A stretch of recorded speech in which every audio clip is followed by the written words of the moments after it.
Ek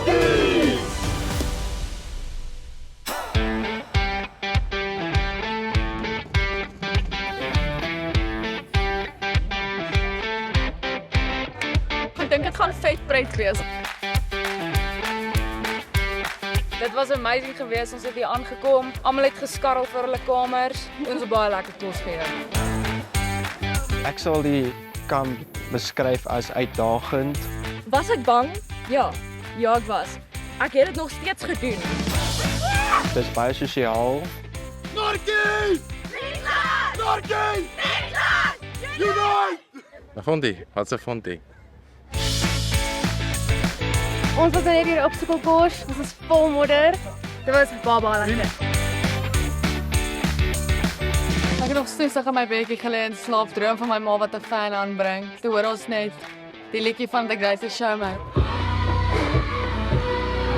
Ons skrik ons almal wakker, trek aan. Begin doen ons trekkie onder by die gras.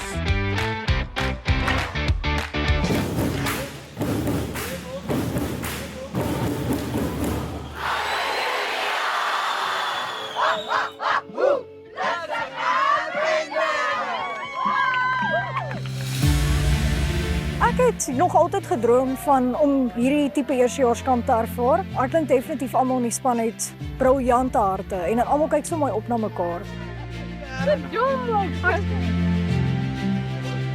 Ek dink wat ek by Paul geleer het is die feit dat mens nooit genoeg gegroei het nie en jy moet nooit toemaak nie. Jy moet altyd in jouself glo en aanhou groei. Definitief 'n nuwe ek wat ek ontmoet het in hierdie proses. Ek vat dit huis toe en definitief die vriende en die vriendinne wat mense hier so ontmoet.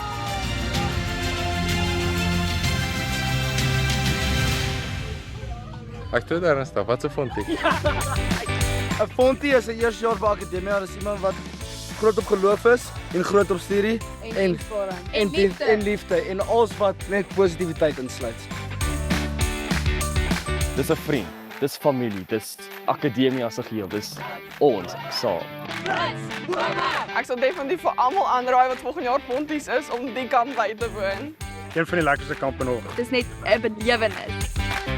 Fontie!